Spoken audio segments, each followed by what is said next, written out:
पिताजी जल्दी चलिए, वरना मैं आज स्कूल में देरी से पहुंचूंगा। मेरी टीचर बहुत गुस्सा करती है। हाँ हाँ बेटा, अभी चलते हैं, बस 2 मिनट रुको। तभी रमेश की पत्नी कमरे से बाहर आती है और रमेश से कहती हैं, सुनिए जी, आज शाम को आप ऑफिस से जरा जल्दी घर आ जाइएगा। याद है ना, आज आपको मुझे शॉपिंग कराने के लिए लेकर जाना है। अरे भाग्यवान, इस महीने हाथ जरा तंग है। मेरी मानो तो शॉपिंग का विचार कुछ दिनों के लिए अपने दिमाग से निकाल ही दो। मैं तुम्हें अगले महीने पक्का शॉपिंग कराने ले जाऊंगा। अभी मुझे चलना चाहिए, वरना राजू को स्कूल पहुंचने में देर हो जाएगी। देखिए जी, अब आपके ये बहाने पुराने हो चुके हैं। मैं कुछ नहीं जानती। आज शाम को मुझे शॉपिंग करने जाना है, मतलब जाना है।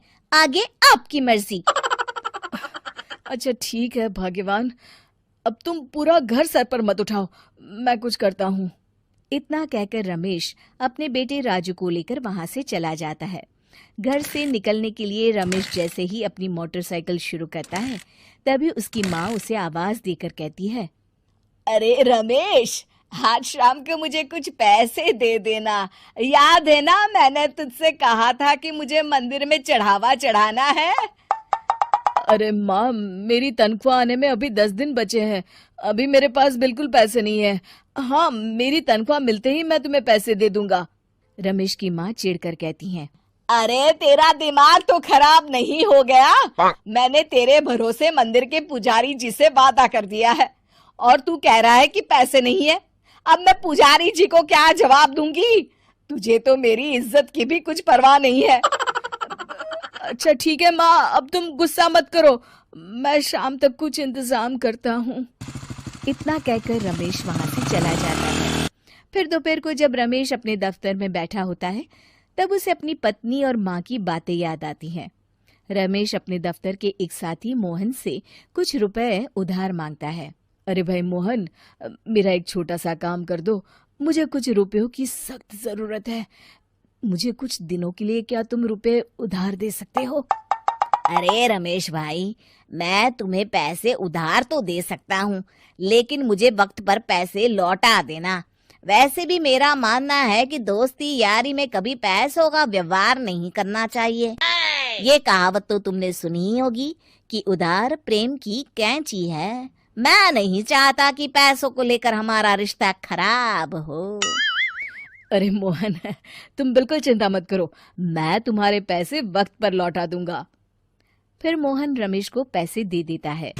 शाम को घर आकर रमेश कुछ पैसे अपनी माँ को देता है और साथ ही अपनी पत्नी को भी शॉपिंग कराने बाजार लेकर जाता है। रमेश की पत्नी और उसकी माँ का स्वभाव जरूरत से ज्यादा खर्चीला होने के कारण दोनों हमेशा बेवजह पैसे खर्च करती हैं। फिर एक दिन, सुनिए जी, अगले हफ्ते हमने छुट्टियों में कहीं बाहर जाने का प्लान बनाया था।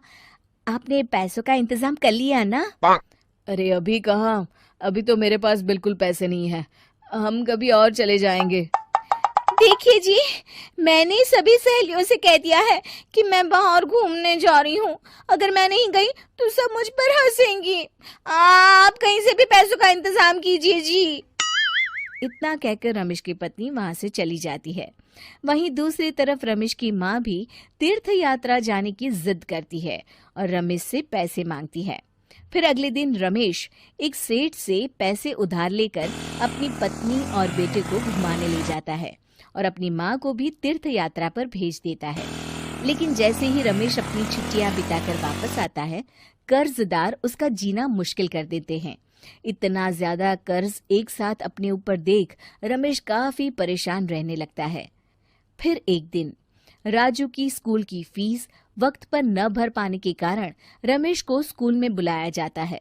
स्कूल के प्रिंसिपल साहब रमेश को सख्त हिदायत देते हैं कि अगर वक्त पर स्कूल की फीस नहीं भरी गई तो उनके बेटे का नाम स्कूल से काट दिया जाएगा।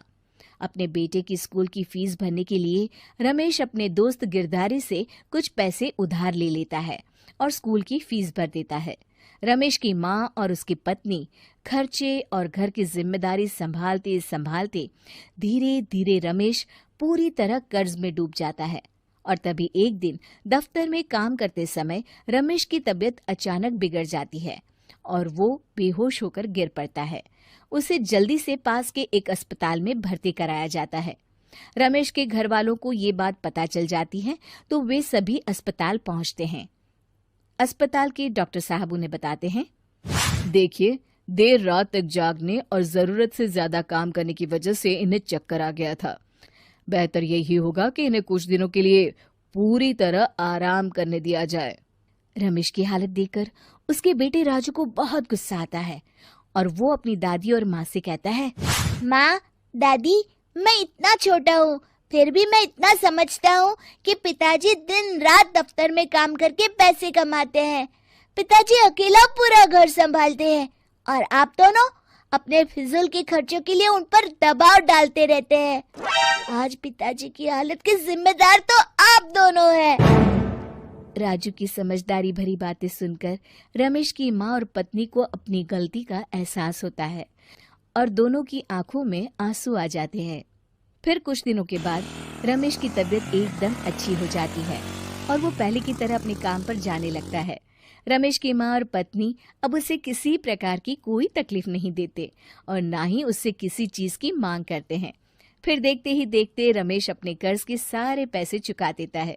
उसकी जिंदगी पहले की तरह अच्छी हो जाती है और वो अपने परिवार के साथ खुशी खुशी रहने लगता है।